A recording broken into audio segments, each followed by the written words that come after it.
खरपतवारों के नियंत्रण के लिए सामान्यतः हम दो प्रकार के खरपतवार नाशी प्रयोग करते हैं। एक जो बुआई के तुरंत बाद डाले जाते हैं, 1 या 2 या 3 दिन के अंदर डाले जाते हैं। इन प्रकार के खरपतवार नाशी को हम प्री इमर्जेंस हर्बिसाइड कहते हैं, जो इमरजेंस मतलब खरपतवार को उगने से पहले डाल दिए जाते हैं। दूसरे प्रकार के खरपतवार नाशी वो होते हैं जब हम तब डालते हैं जब फसल 20, 25 या 30 दिन की हो जाती है, घास उग जाती है, खरपतवार फसल में आ जाते हैं, तब उन खरपतवारों के ऊपर ये शाकनाशी डाले जाते हैं। इन्हें पोस्ट इमरजेंस हर्बिसाइड कहते हैं।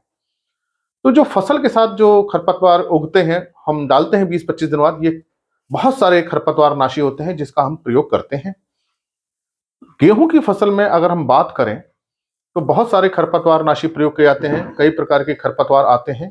तो एक प्रश्न ये रहता है, भ्रम ये रहता है कि सिंचाई से पहले हम ये खरपतवार नाशी डालें या हम सिंचाई के बाद इन खरपतवार नाशियों का प्रयोग करें। देखिए, गेहूं में जो पहली सिंचाई होती है वो CRI स्टेज पे होती है, क्राउन रूट इनिशिएशन स्टेज पे। ये बात लगभग सभी लोग जानते ही हैं। और ये स्टेज जो है 20, 22, 21 दिन पे गेहूं में आती है, जब अगर हमने समय से बुआई की है। तो सामान्यतः हम इसको मान लेते हैं कि 20 से 25 दिन के अंदर CRI स्टेज आ जाएगी, जो सामान्यतः 21 दिन की होती है। तो पहली सिंचाई हम 21 दिन पे करते हैं और उसी समय हम देखते हैं कि खरपतवार भी आ रहे हैं। तो अब ये एक थोड़ा-सा भ्रम रहता है कि पहले हम खरपतवार नाशी डाल दें, फिर हम सिंचाई करें, या पहले हम सिंचाई करें, फिर खरपतवार नाशी का प्रयोग करें। तो देखिए, जो हम सिंचाई करते हैं वो तो हमें 21 दिन पे करनी ही करनी है। अगर हम ये सिंचाई नहीं करेंगे तो हमारा बहुत यील्ड का लॉस होता है, नुकसान हो जाता है, क्योंकि इसी स्टेज पे है सबसे ज्यादा कल्ले निकलते हैं। तो कल्ले जो निकलते हैं उनकी जो संख्या है, कल्ले कितने निकलेंगे, कितने मजबूत होंगे, वो CRI स्टेज पे ही निर्धारित होती है।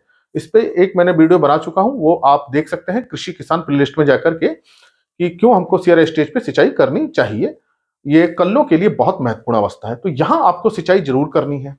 अब हम यहाँ खरपतवार नाशी का प्रयोग करें या ना करें, अगर हम 20 दिन पे मान लीजिए खरपतवार नाशी का प्रयोग कर लेते हैं, उसका सिंचाई करते हैं, तो जब पानी लगेगा तो कुछ खरपतवार, कुछ घास उस पानी से निकलेगी, क्योंकि इस पानी के साथ हम क्या देंगे, यूरिया भी देंगे। तो अब 20-22 दिन पे हम क्या दे रहे हैं, यूरिया भी दे रहे हैं, मतलब नाइट्रोजन दे रहे हैं, पानी भी दे रहे हैं। तो ये पानी और खाद जो है, फसल गेहूं को तो मिलता ही मिलता है, घास खरपतवार को ही मिलता है। तो जो घास है, जंगली जई है या बथुआ है या कृष्ण नील है, इस प्रकार की घासें भी और ज्यादा फिर निकलती हैं। अब हमने खरपतवार नाशी मान लिया, डाल दिया है हमने 18-20 दिन पे, अब खाद पानी हम दे रहे हैं 20-22 दिन पे। तो जो बाद में खरपतवार उगेंगे 20-25 दिन पे जो उगेंगे, मतलब खाद पानी देने के 3-4 दिन बाद उगेंगे, अब उन पे खरपतवार नाशी काम नहीं कर पाएगा, क्योंकि हर्बिसाइड हमने पहले ही डाल चुके हैं। अब इनको नियंत्रित करने के लिए हमें फिर से दूसरा एक हर्बिसाइड डालना पड़ेगा, जिससे हमारा खेती का खर्चा बढ़ेगा और गेहूं की फसल पे भी उसका प्रभाव आता है, हमारा डबल खर्चा हो जाएगा। तो बेहतर यह होगा कि आप पहले सिंचाई कर दीजिए, खाद पानी दे दीजिए, यूरिया डाल दीजिए, फिर पानी दे दीजिए। कोशिश हमारी होनी चाहिए कि पहले हम यूरिया दे दें, उसके बाद पानी लगाएं, सिंचाई करें, ताकि वो यूरिया पानी के साथ जड़ तक पहुंच जाए। अब जब ये यूरिया और खाद पानी हम 20-22 दिन पे दे देंगे, तो क्या होगा, ये फसल के साथ, गेहूं के साथ साथ और खरपतवारों को मिलेगी। तो खरपतवार थोड़े बड़े हो जाएंगे और जो नहीं जमे हैं जमीन के अंदर, जिनका बीज अभी रह गया, वो खरपतवार भी आ जाएंगे। अब जब खेत चलने लायक हो जाए, मतलब सिंचाई के 3-4-5-6 दिन बाद, तब हम खरपतवार नाशी का प्रयोग करें। तो इसलिए जो हम पोस्ट इमरजेंस हर्बिसाइड प्रयोग करते हैं, मतलब खड़ी फसल में डालते हैं, वो गेहूं में हमको करीब 30-32 दिन पे डालने चाहिए। इस समय हम हर्बिसाइड को डालेंगे तो हमारा बहुत ज्यादा फायदा होगा। जितने पहले के उगे हुए खरपतवार है वो तो मरेंगे ही मरेंगे, और जो पहली सिंचाई के पानी के साथ जो घास उगी है वो भी मरेगी।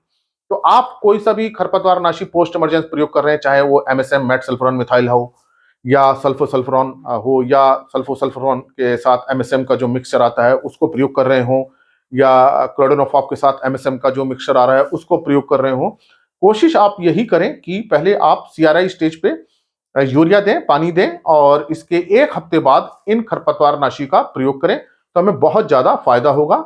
और अगर आपको लग रहा है 21 दिन से पहले खरपतवार आ गए हैं और हम खरपतवार नाशी का प्रयोग कर लेते हैं, तो हमको उतना ज्यादा फायदा नहीं होता है। थोड़ा धैर्य रखिए, क्योंकि 20-22 दिन पे जो खरपतवार होगा वो बहुत ज्यादा बड़ा नहीं होगा। वो बड़ा तभी होगा जब हम उसको खाद पानी मिलेगी। तो जैसे ही हम खाद पानी देंगे, ये थोड़ा सा बड़ा हो जाएगा, और जो पहले के बीज जो नहीं जमे थे वो भी जम जाएंगे। तो ये जो पोस्ट इमरजेंस हर्बिसाइड अपना असर तभी दिखाते हैं जब वो खरपतवार की पत्तियों पे पड़ते हैं। और जो प्री इमर्जेंस हर्बिसाइड होते हैं, जो बुआई के बाद डाले जाते हैं, वो अपना असर तब दिखाते हैं जब वो मिट्टी पे पड़ते हैं। दोनों का काम अलग अलग होता है। तो चूंकि हम पोस्ट इमरजेंस हर्बिसाइड डाल रहे हैं, तो उसका खरपतवार की पत्तियों पर जाना जरूरी है, जमीन पर नहीं। जमीन पे प्री इमरजेंस हर्बिसाइड अपना असर दिखाते हैं। इसलिए प्री इमरजेंस हर्बिसाइड को हम बुआई के 2 या 3 दिन के अंदर तक डाल देते हैं, ताकि वो मिट्टी पे पड़े रहते हैं और नीचे से जैसे ही खरपतवार जमता है वो उसको खत्म कर देता है, उसकी जड़ को और उसके अंकुर को। लेकिन पोस्ट इमरजेंस हर्बिसाइड का असर खरपतवार पर तभी आता है जब वो पत्तियों पे पड़े। तो इसका मतलब खरपतवार की पत्ती होनी चाहिए, थोड़ी सी बड़ी पत्ती होनी चाहिए, थोड़ा सा बड़ा हो जाए, 2 से 4 पत्तियां हो उसमें, तभी उसका असर होगा। तो अगर हम खाद पानी देने के बाद मतलब 30 दिन पे अगर हम खरपतवार नाशी का प्रयोग करें, तो हमें बहुत अच्छे रिजल्ट्स मिलेंगे, क्योंकि वो सीधे खरपतवार नाशी उस खरपतवार की पत्तियों पे जाएगा, तने पे जाएगा, वहां जाके असर दिखाएगा। अगर मिट्टी में रह गया तो मिट्टी पर असर नहीं दिखाएगा। तो ये मेरी बात समझ में आ गई होगी कि हमें खरपतवार नाशी का प्रयोग गेहूं में सिंचाई के बाद करना चाहिए, और सिंचाई के बाद लगभग 7 दिन में ये अवस्था आ जाती है, जो रुके हुए खरपतवार होते हैं वो भी करके ऊपर आ जाते हैं। तो इस प्रकार की चर्चा के लिए आप कृषि किसान प्लेलिस्ट को देख सकते हैं, जो हिंदी में है। और हिंदी में विशेष रूप से मैंने किसान भाइयों के लिए बनाई है, और भी बहुत सारी प्लेलिस्ट हैं जो एग्रीकल्चर से रिलेटेड हैं। मैं पंतनगर कृषि विश्वविद्यालय में प्रोफेसर के पद पर कार्यरत हूं, और मैं ये प्रयास कर रहा हूं किसानों तक सही प्रमाणिक वैज्ञानिक जानकारी पहुंचे, ताकि वो विज्ञान को समझें, तर्क को समझें, सही कारणों को समझें, तभी वो सही चीजों को प्रयोग कर पाएंगे। और जब हमें चीजों की अच्छी समझ होती है, तभी हमें अच्छे रिजल्ट्स मिलते हैं। तो मेरे इस प्रयास में आप सहायता कर सकते हैं। इन वीडियोस को ज्यादा से ज्यादा लोगों के साथ शेयर करें, ताकि उनको भी सही जानकारी मिले और खेती में ज्यादा से ज्यादा लाभ ले सकें। अगर आपने चैनल सब्सक्राइब नहीं किया तो सब्सक्राइब कीजिए। धन्यवाद।